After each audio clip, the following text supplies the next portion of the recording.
Welcome in. This is Chiefs Chase. My name is Mike Bassano, and thank you so much for joining me as we are here with yet another off-season check-in.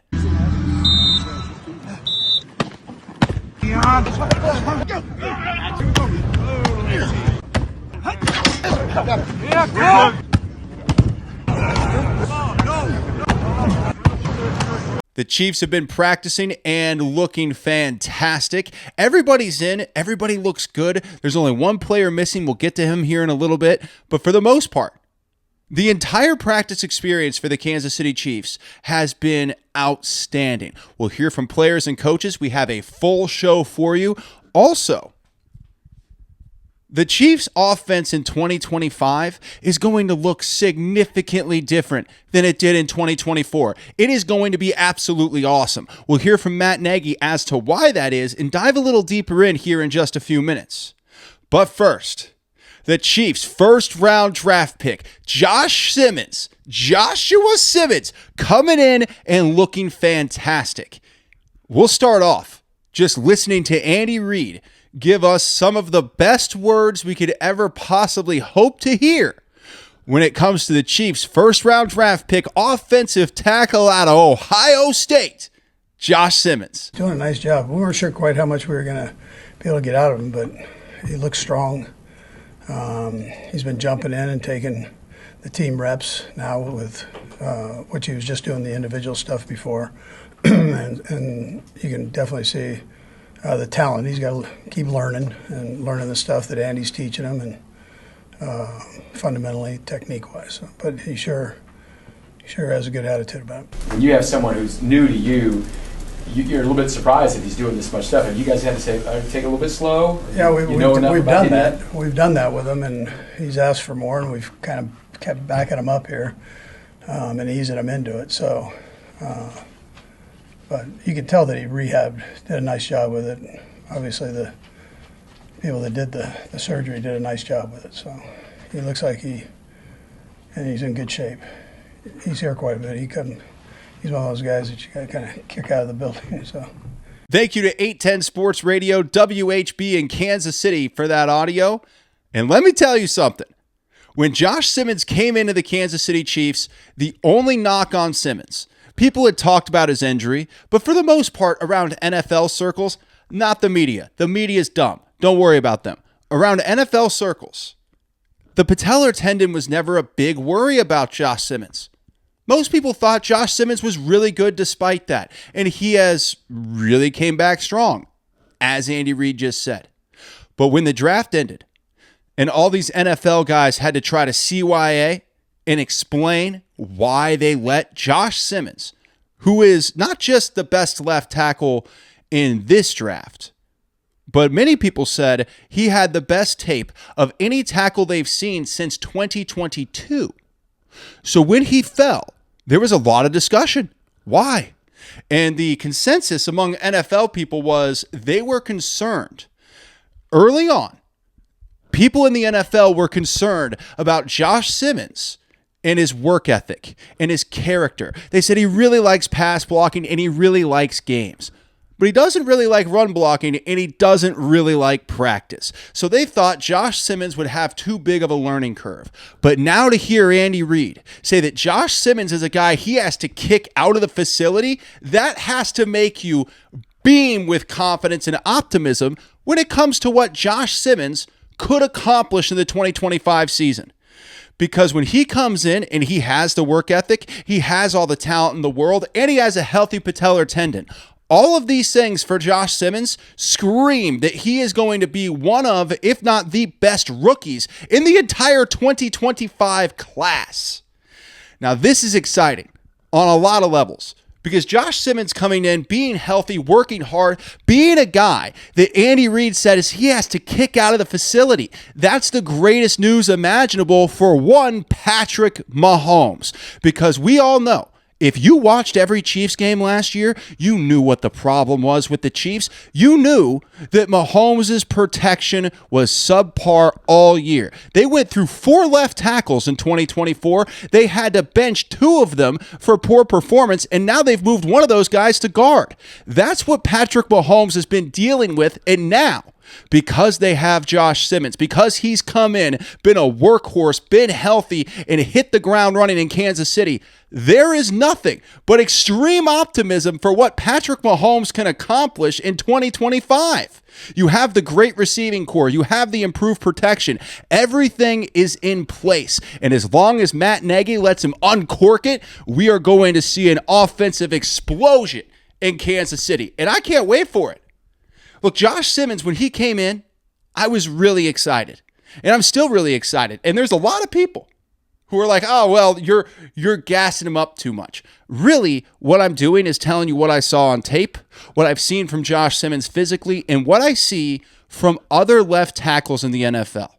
So many times, and this is an odd thing that teams do. I don't understand this in the slightest, but it happens consistently, where they bring in a guy and they're like, this guy is everything. This guy is great. And then you look at him compared to other players in the NFL, and he's too small. He's too slow. It doesn't make any sense. So I'm not just regurgitating information that I heard from other people, and I am certainly not trying to, I don't want to say glazing because I think it's a stupid thing to say, but I'm not trying to blow smoke up your backside. I'm not trying to just blow hot air. What Josh Simmons looks like on tape is a legitimate big-time NFL left tackle. And there were other guys that were taken before them, before Josh, that I was like, it's just okay. I think Kelvin Banks is really good. But the other two, not sold. Josh Simmons on tape looks like an NFL left tackle. And if you compare him to other NFL left tackles, physically, playability-wise, his footwork, all of it looks NFL ready. So if you have a guy who's NFL ready, who's stepping in as a first-round pick into an offense that already has all the pieces in place, Josh Simmons might very well be the most important first-round pick for the Kansas City Chiefs since Patrick Mahomes. Because if his protection stands up and the Chiefs have a big-time left tackle for the next 10 years, the NFL is screwed. The rest of the entire league might as well just pack up, go home, go to the UFL, go to Canada. In the end, if Patrick Mahomes has a left tackle that can protect him for the next 10 years, and the early sayings from Andy Reid that he has to kick Josh Simmons out of the building at night, that he's putting in all the work, that he's already working on with the teams, not just doing individual workouts, that gives you all the optimism in the world that Josh Simmons is going to be that guy. I know everybody wants to wait for the season to start. Look, I can't wait for the season to start. My emotions won't let it happen. But now we're what? We're like 80 days away or something around there? I don't know how many days it is. What I do know is this. Watching Josh Simmons at practice work with the team, watching him do individual workouts, he looks like an NFL left tackle. And so far, for the last couple of years, the Chiefs have had a really hard time finding someone who looks like an NFL left tackle ever since Orlando Brown left. And by the way, when Orlando Brown was in Kansas City in 2022, Patrick Mahomes won the MVP. And Orlando Brown, he's a mediocre left tackle. You never needed a star. You just need a guy who's really good. They don't need the best left tackle in the history of the NFL. They need someone to play above average football left tackle, and that alone will put Patrick Mahomes right back in the MVP conversation. Just like 2022, baby. Now, one Chiefs player is about to have the most important year of his entire career. We'll tell you who that is coming up. I think you're going to be intrigued by this. But first, Matt Nagy talking about Patrick Mahomes and the NFL going in different ebbs and flows, and we might see a little bit of uncorking going on for Patrick this year. Been a lot. Obviously, the first year when we had him, it was just getting out of the huddle. You've heard about that, the calling the plays. All that stuff's easy now. The defenses that we see, I think right now more than anything, it's us being able to work routes with these wide receivers, these tight ends, these new running backs. But for Pat, we always want to try to pick something that we can get better at and let him really lock in on, whether it's schematically or something that we did last year. And I think, for us, everyone has numbers and everything, of downfield throws and accuracy, inaccuracy. They do it, they don't do it. That's numbers. But the video shows what's going on. And so we spent an inordinate amount of time breaking that down this offseason and watching it together. And, for what it's worth, at the end of the Eagles game, I know the score wasn't what we wanted, but there was a pretty good throw at the end of the year there to Xavier. And I think that we're excited to get back to some of that. Go back to his rookie year. Like, what kind Yeah. of stuff were you working? I mean, was it literally, hey, here's how you call a play in the huddle? Literally. We had him talking into his cell phone. I mean, he was yelling his first play into the huddle. The defense could hear the play. We had to tell him to chill out. And then, like, his ankles were touching on a snap under center. He was all gun, so his ankles were touching. Your ankles don't touch when you take a snap under center. So we had to work on that. Little things individually, but now we're much broader, much bigger, and he's at a different level, and he's in a really good place. The NFL has different ebbs and flows. There are going to be times where the NFL is very defense-based. Cooper Kupp talked about this, how early on with the Rams, it was like taking candy from a baby with Sean McVay's offense. It was so innovative. Nobody had seen anything like it, and because of that, there was no defensive coordinator in the NFL that knew how to stop Sean McVay's offense in the LA Rams. Now, fast forward a couple of years, and everyone sort of figured it out. Suddenly, you're seeing shell coverages. We saw the same thing with Patrick Mahomes. Early on in Patrick Mahomes' career, nobody had ever seen anything like him. He was a revolutionary football player. Then suddenly, what happened? Defenses changed what they were doing. They started running shell coverage. They started doing things to make it difficult for Patrick Mahomes. And now they had to lean on the defense. The NFL became a place where defense was of the utmost importance, and it was how you won a championship for sure. And that's why the Chiefs have been to the Super Bowl the last 2 years. That said, if the NFL shifts again, and it looks like it's going to this year, it looked like the defensive style of football kind of squeaked you by last year. It didn't quite get the dominance that it had in the 2023 season. So the ebbs and flows are changing again. And in 2025, I expect there to be an offensive explosion for the entire league, including and especially for Patrick Mahomes. And why wouldn't it be that way? For Patrick Mahomes. He is the best quarterback in the NFL. I think the best quarterback who's ever walked the face of the earth.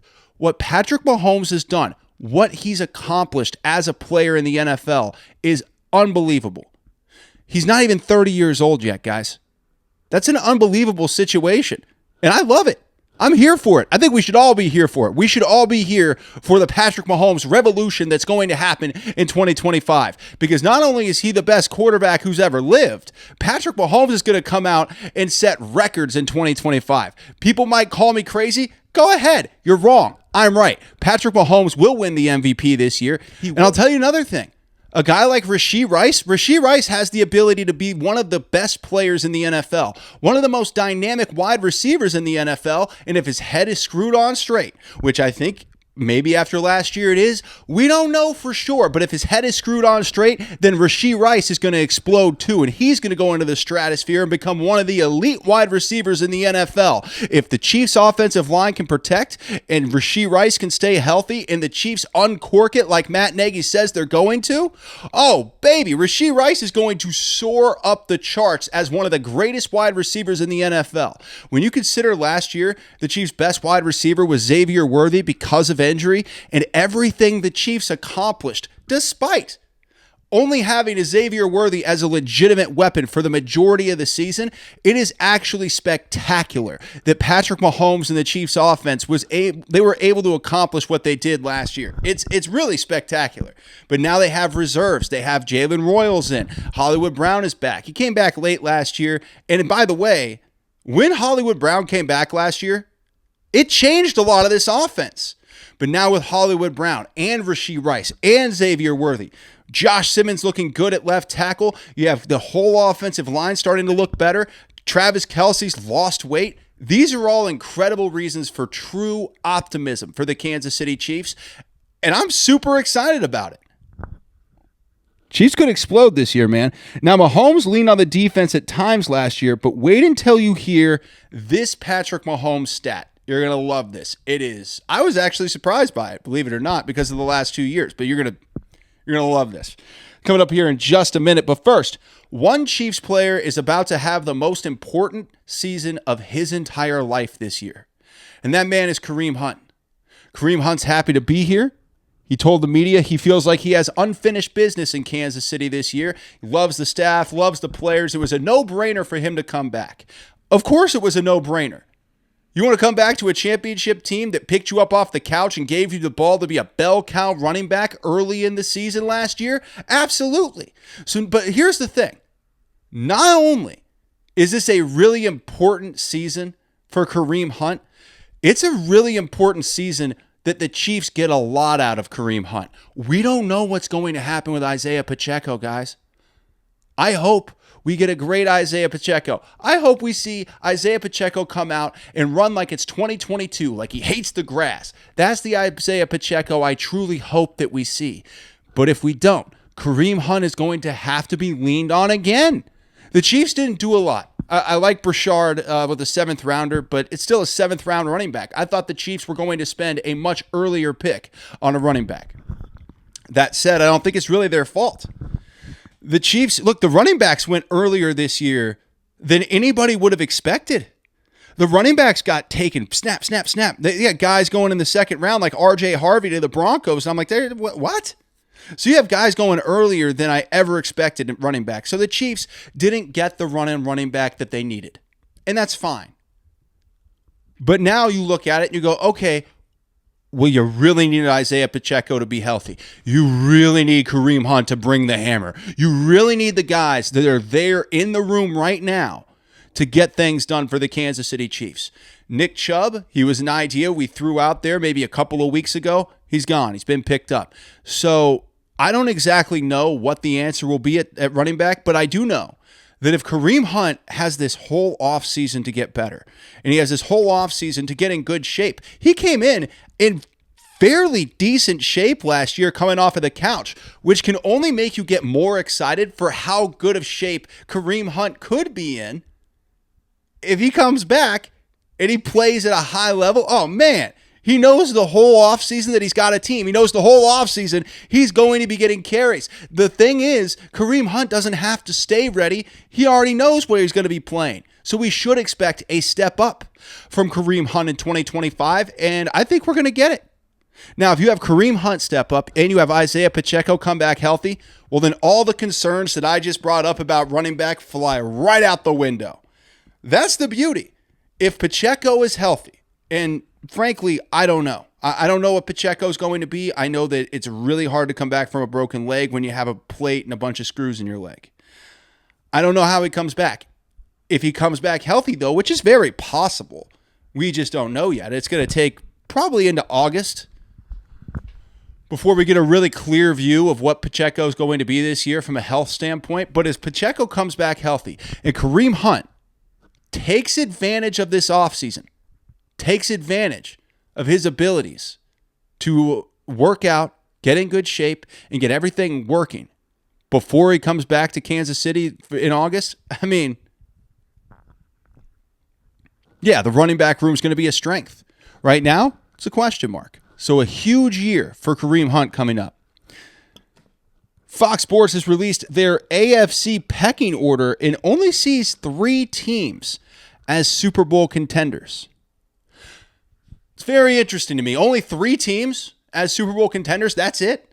All right, we'll get to that in just a few minutes and tell you who they said and who they tiered right below the 3 Super Bowl contenders in the AFC.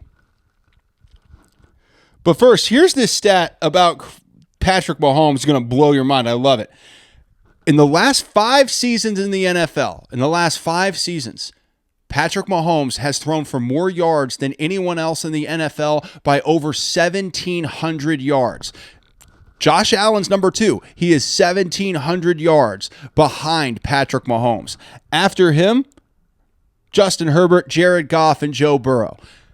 The fact that Patrick Mahomes was looked at as a game manager last year, the fact that Patrick Mahomes has been, I would say, reining it in a little bit over the last couple years, letting the Spags defense really carry the Chiefs. The Chiefs were a methodical offense last year.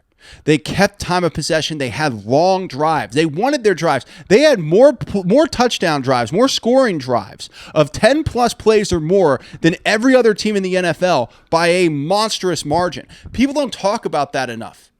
The Chiefs made a point to have long, methodical drives to protect the defense, and that formula took them all the way to the Super Bowl. It didn't work once they got there, but towards the end, and that's what Matt Nagy was talking about, towards the end of the Super Bowl, when you saw Mahomes uncork the ball a little bit, that's because they were already down. They had to abandon the game plan. The game plan was to throw short passes, was to dump off, was to make sure you kept the ball on the field for the offense so the defense could rest. And the Chiefs did that so well that they went 15-2 and got to the Super Bowl. So it was a great strategy. But teams are going to start to figure it out. It seems like the Eagles did. So now the Chiefs are going to adjust, just like they did after they lost the Super Bowl against the Buccaneers. They're going to adjust, and they're going to get better. So that's what is happening here, where Mahomes, despite the last couple of years of protecting that defense, still has more passing yards than anybody in the NFL over the last 5 years by a margin of 1,700 yards. This is not a few hundred, guys. 1,700 yards. So the disrespect about Patrick Mahomes is absurd, but what this should mean for everybody is when Patrick Mahomes is allowed to uncork it, when the game plan is let Patrick Mahomes uncork it, he is going to take this thing to the stratosphere. And that makes me excited for a multitude of reasons, but more so for Patrick Mahomes, that he can come out and reinvent himself, start slinging the ball over the yard, and we will have a 30-year-old Patrick Mahomes standing on top of a podium holding up the Lombardi Trophy, because that's the kind of guy Patrick Mahomes can be when he's given the opportunity to uncork it and let the offense do what it does best, which is put up insane amounts of points. I can't wait to see how the Chiefs offense makes this work and how Patrick Mahomes revolutionizes the NFL once again, because he did it back in 2018 and he has a chance to do it again in 2025. Now, there's one new Chiefs player who is fitting in incredibly well. We'll hear from him in just a few minutes, but first, Fox Sports released their AFC pecking order, and the only 3 Super Bowl contenders in the AFC that Fox Sports point out: Kansas City Chiefs, Buffalo Bills, Baltimore Ravens. I think that's a little absurd. I would put the Broncos up there. I would put the Bengals up there, despite the horrible mistakes their front office constantly makes. If you have Joe Burrow, you got a shot. Like, that's how I feel. I know the Bengals had a rough year last year, but if Joe Burrow comes out and plays well, you have a shot always. And that's what I expect to see. The Bengals will be there. They won't have 2 down seasons in a row. Joe Burrow won't allow the Bengals to have 2 down seasons in a row. And if they do, well, then expect Jamar Chase to destroy somebody. Like, I can't imagine Jamar Chase taking another down year and being like, yeah, this is fine. No. Jamar Chase just sitting there, I'm good. No. So Burrow, by the way, Burrow's the same way. He's a quarterback, which means he's going to have to be a little different. Like, at the quarterback position, you have to kind of be the leader, right? You can't come out and be the crazy guy saying this isn't good enough. But as a wide receiver, that's part of the job description. Part of the job description of a wide receiver is to lose your mind on the coaches when they're not doing the right things. I really think that. It seems to work too when they do it. But yeah, the Bengals will be there. But anyway, I'll give you the rest of what this AFC pecking order from Fox Sports says. After they have the Chiefs, Bills, and Ravens, then the next tier is just Broncos, Steelers. I don't buy the Steelers, guys. I don't buy Aaron Rodgers. I don't buy that whole thing. I can't imagine putting the Steelers above the Broncos right now. Could you? Could you imagine putting the Steelers above the Denver Broncos right now, looking at both of those rosters? That's what Fox Sports is doing. They're putting the Steelers above the Broncos, and it doesn't make any sense. If I'm thinking about who actually scares me in the NFL, what team actually makes me worried, the Denver Broncos are actually at the top of that list. They're a young team. They're growing. They're becoming cohesive, and Bo Nix looks like the real deal. All of those things make the Broncos, to me, a much bigger threat than the Steelers could ever hope to be. Aaron Rodgers Aaron Ayahuasca Rodgers. He doesn't know where he is half the time anymore, man. Watching him play quarterback is like watching a guy at the YMCA at 40 years old trying to play pickup basketball. He's doing okay, but you knew he's just not going to be the best guy in the field anymore. So if the Steelers have a guy like that, a guy that's going to have his hand held through the process because he's so sensitive about everything, and he's lost so many of the physical gifts that at one point made him great. So I don't see the Steelers as a threat at all. The Broncos? Well, that's a real threat. They have the Broncos a tier below where they might make the playoffs. With the Chargers, Texans, Dolphins, and Bengals. Yeah, so I might have misspoke there. Maybe the second tier was the Bengals and the Steelers. Third tier, that's Chargers, Texans, Dolphins, and Broncos. My bad. Anyway, the fact that the Steelers are rated, even look at the other teams. Chargers versus Steelers, who are you taking? Who are you taking? Chargers versus Steelers. I'm taking Chargers 100% of the time. Let's see what else. Dolphins, I'd probably taking the Steelers over the Dolphins because the problem is when Tua's healthy, Tua's awesome. But Tua's healthy so rarely because he doesn't know how to protect himself on the field. He falls like a Raggedy Andy doll. I've never seen anything like it. The guy just falls all over himself every time he gets hit. So it's hard for me to buy into Tua. But at the same time, he is really good when he's healthy. It's just hard for me to buy into him playing a full season healthy.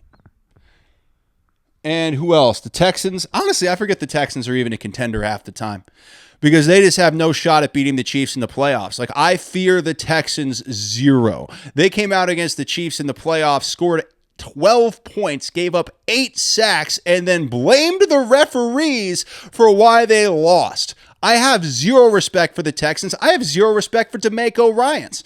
I don't look at them as a threat. I don't look at them as a contender. And I think that Cam Ward going to Tennessee is going to mark the end of the Houston Texans winning the AFC South because the Tennessee Titans are about to take that division over. Mark my words. What else do we got here? Who scares you the most out of these teams? Out of all the AFC, who scares you the most? Is anyone jumping out to you? Because for me, it's the Broncos, 100%. Now, one Chiefs player is fitting in very well in Kansas City early on, and he is backup quarterback Gardner Minshew. Minshew Mania! I love Gardner Minshew. I've loved him since he first hit the scene. I've loved him the whole way through his career. I've always rooted for Gardner Minshew to be awesome and to win. And now he's in Kansas City as the backup. And I'll tell you this, Gardner's gotten his opportunity to be a starter. It hasn't worked out. If he can accept that he's a backup quarterback in Kansas City, which, by the way, there's a lot worse things you could be in the world than a backup in Kansas City. I think Gardner Minshew is a huge, brilliant fit for the Kansas City Chiefs. He gives me so much Kansas City vibes just by himself. I'm already into it. And then when you think about the improvisational play of a Gardner Minshew and what that could mean for the Kansas City Chiefs, if they in fact do need Gardner Minshew, it would be a really good transition.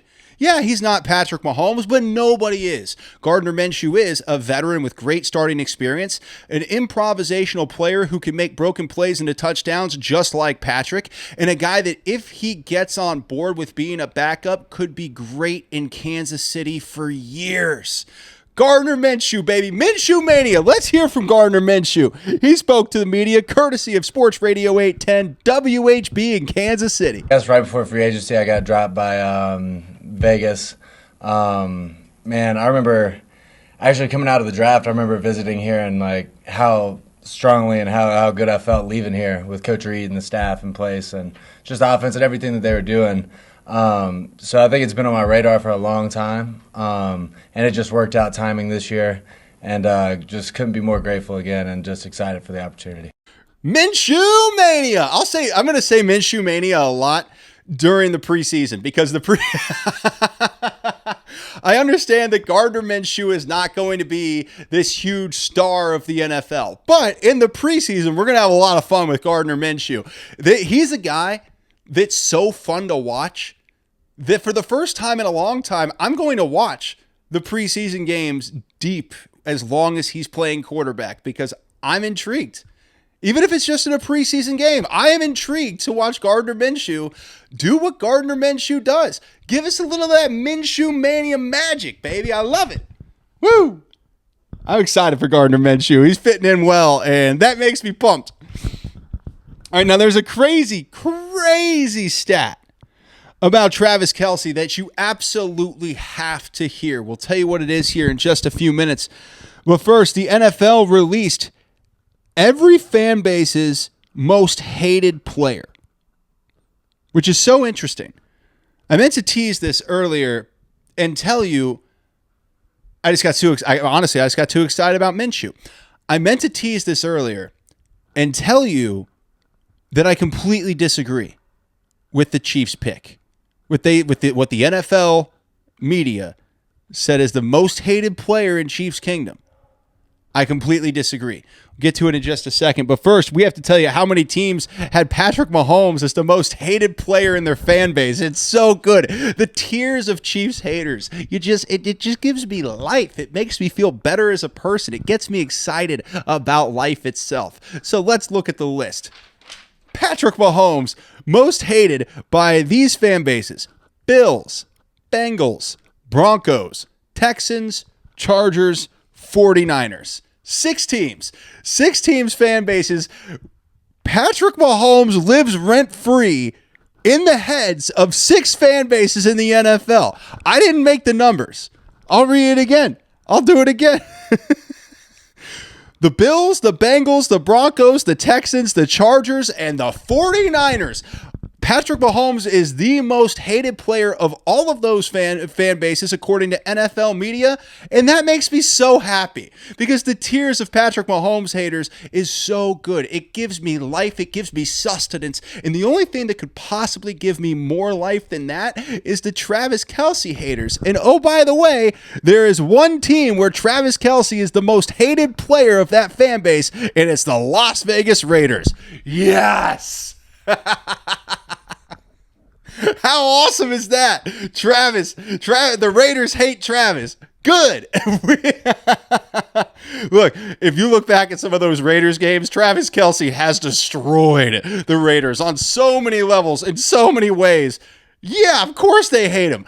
If I were a Raiders fan, I would hate the Chiefs so much. Raiders, Broncos, Chargers. The Chiefs have owned the division for 10 years. Every team has had to call in the highest priced coaches imaginable, all of them with a championship pedigree, just to try to take out the Kansas City Chiefs. And the punchline of all of that, the best part about all these franchises spending all this money on these high priced coaches, is that they'll still lose to the Kansas City Chiefs because none of those guys, not one of them, not Sean Payton, not Pete Carroll, not Jim Harbaugh, none of those guys are as good as Andy Reid and Patrick Mahomes together. The dynamic duo, the best in the NFL, because I still don't buy that Bill Belichick was that good. Now let's get to who they say the Chiefs have as their most hated player in the fan base. I disagree with this. The NFL media says it is Josh Allen. I don't hate Josh Allen. I think it's weird to hate Josh Allen. I think Josh Allen is protected by the NFL. He has the most roughing the passer penalties since he entered the league, which that's significant. So Josh Allen is protected by the league. The Bills are the most favored team in the NFL by such a huge margin that anything has to happen in order for change to happen in the NFL. All that has to happen is that the Chiefs beat the Bills in the playoffs. And then suddenly, some rule that the Bills didn't like gets changed. That's how it happens every single time. The Bills gets beaten in the playoffs, the NFL changes a rule. That's the world we live in. So I hate the Bills, but I don't hate Josh Allen. Josh Allen didn't do anything wrong. Josh Allen seems like a good guy and a good leader. And he's a great player. He's a great football player. So that brings up the next question. Who is the most hated player in the Chiefs fan base? Because for me, it's Ja'Marr Chase. I want to hear from you guys. Who's your most hated player? When it comes to all right, I'll rephrase it to make it easier. Chiefs fans, tell me who your most hated player in the NFL is. The NFL media says it's Josh Allen.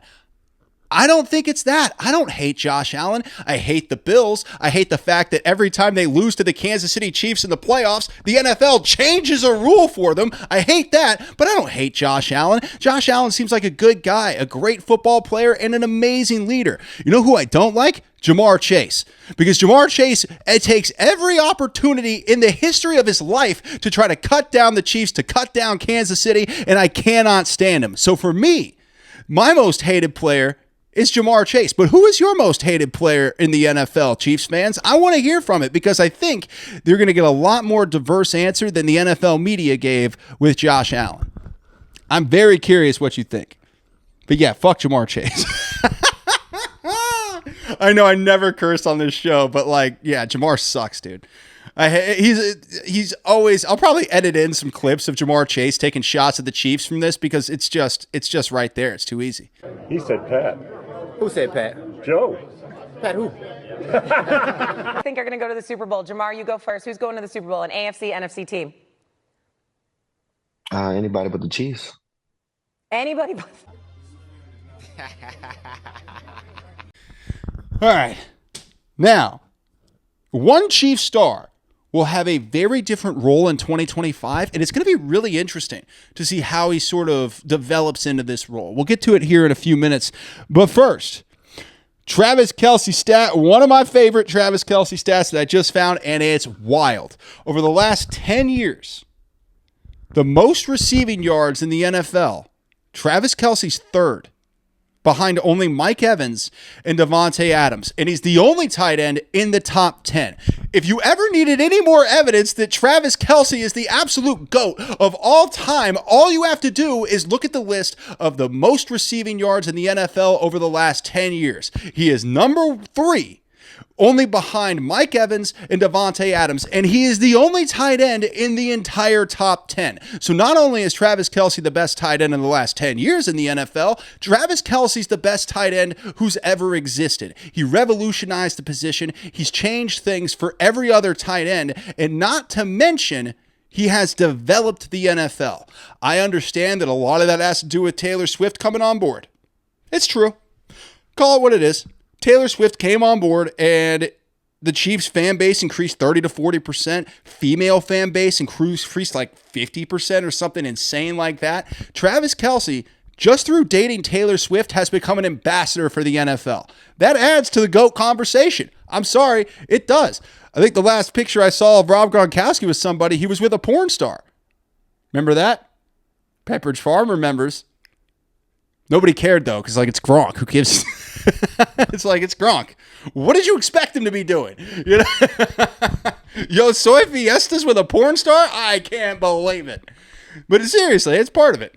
I think that is part of the conversation when it comes to the GOAT. But reality is, Travis Kelce's put up the most 1,000-yard seasons. He's broken every record. He has the most Super Bowl receptions in history of anybody, not just tight ends. He has the most touchdowns in the postseason, receiving, of anybody, not just tight ends. He broke Jerry Rice's record. He broke 2 of them this year. That's unbelievable for Travis Kelce, and it's why he is the GOAT. But just wanted to pass along an amazing stat for Travis Kelce over the last 10 years. He is 3rd in receiving yards behind 2 obvious Hall of Famers in Mike Evans and Davante Adams. Now, we'll end this up. We'll wrap this up with the one Chief star who will have a pretty different role in 2025, and I'm really intrigued to see what he does with it. Xavier Worthy. He's not going to be relied upon as much this year on the offense because Rashee Rice is back, because Hollywood Brown is back, because you've added Jalen Royals. He will have still a very significant, very prominent role in the offense, as he absolutely should. However, it's going to be different. There's a reason why he's getting a look at punt returner, because he's not going to get as many touches and be as relied upon on offense. But I think that could be a really good situation for Xavier Worthy. Look, nobody ever wants to hear your role is going to be diminished or even changed from when you were the number 1 and sometimes the only option on offense throughout the entire season. But I think if Xavier Worthy becomes a big-time punt returner and he also helps out on offense a ton, which is what we're expecting, he could be a more dynamic player than he was last year. He has the talent to be. I think he has the work ethic. I think we'll see this season how much does he improve from last year. Not through the numbers, but through his play. Numbers are the dumbest thing that's ever happened to the league. I'm going to go on a bit of a tangent here. Xavier Worthy could be a lethal weapon. That's the last thing I'm going to touch on here. Xavier Worthy could be a lethal weapon for this Chiefs team where you could plug him in a lot of different places because you don't have to constrict Xavier Worthy this year. He doesn't have to be the number one guy in the slot. You have guys who are back and healthy. You've added pieces. Now Xavier Worthy can be more of a what is it called? A pocket knife. You can use a lot of different things with him. You can do a lot of different stuff to slice the defense, and I love that for Xavier Worthy. Minutes of this game. Pressure from Brandon Graham. Mahomes racing away from him. Throws on the run across his body. It is caught for the touchdown. Worthy. And the Chiefs are finally on the board. But now on to the tangent. The fact that people can use statistics to pretend like they know anything about football is the most annoying thing in the world. People are like, well, if that was true, then why are the numbers looking like this? I don't care about Xavier Worthy's numbers. Let me put out that 100%. I do not care about the numbers for Xavier Worthy. I care about what do we see on the field. Does he improve? Does any player improve? That's such a huge point. And the numbers matter to an extent, but more from a big picture standpoint. If you're asking if somebody's getting better year to year, you have to actually watch them year to year. And for Xavier Worthy, even if his numbers don't look amazing this season because he takes on a little bit of a lesser role with guys coming back from injury, he still has the ability to incredibly impact this team, and he will. I mean, even when everybody was healthy, we knew Xavier Worthy was going to impact this team. He got thrown into a much larger offensive role last year because of injury that he won't have this year. But the numbers, even if they take a little dip because there's other options on offense, it doesn't mean Xavier Worthy hasn't put in the time. Unfortunately, there will be dolts, morons, idiots, imbeciles, and ignoramuses that will say that he fell off or had a sophomore slump, but it won't be true. It'll just be a change in the dynamic of the offense and a change in the role for Xavier Worthy. So don't listen to these stat nerds that don't know what they're talking about because they miss the big picture all the time. The point of stats is to look at a larger sample size, like Patrick Mahomes, passing yards over the last 5 years, Travis Kelce, receiving yards over the last 10 years. These are large sample size statistics that actually have meaning. Game to game, there's too many variables. You have to have the large sample size in order for the statistics to matter. Nerds forgot that, and people that don't understand football started using that to act like they understood football, and what it's created is a giant pool of ignoramuses all throughout the NFL world. But we aren't that, are we? We're sitting here, we're having fun. You're hopefully enjoying the show. If you listen this long, I hope you're enjoying the show. And I'm enjoying telling you the show, or I'm enjoying doing the show for you and having a freaking blast, man. This is so much fun. Thank you for joining me. I have nothing else. Oh, the Bengals. Let's just talk about it because we can. The Bengals' first-round pick hasn't signed yet. What an absolute joke the Bengals organization is. They might lose their first-round pick. He might go be a free agent in 2026, go right back into the draft. That's hilarious for the Cincinnati Bengals because they are legitimately the worst front office I've ever seen in my life. They gave all their money to 3 players, and they can't sign their first-round pick. You tell me what a worse offense, what a worse front office looks like in the NFL than the Cincinnati Bengals. It doesn't exist. I'm surprised that the headquarters of the Cincinnati Bengals isn't constantly on fire. That's how bad they are in every single situation, and I can't stop laughing at the Cincinnati Bengals. I hate Cincinnati. I really do. Jamar Chase is my most hated player. I don't like it. I like Joe Burrow. It's about it. And even Joe Burrow, I'm like, man, shut up. Every time I hear Joe Burrow speak, my initial reaction is, man, shut up. So if that's the case, All right, guys, thank you so much for joining me. I love you all. This is awesome. And as always, I'll keep bringing this up all throughout the summer. We're going to keep doing Chiefs Chase. We're going to keep having fun. No matter what, I am here with you. I can't wait for the season, and I'm so happy you guys are here with me for the journey. Thank you, and have an amazing rest of your week.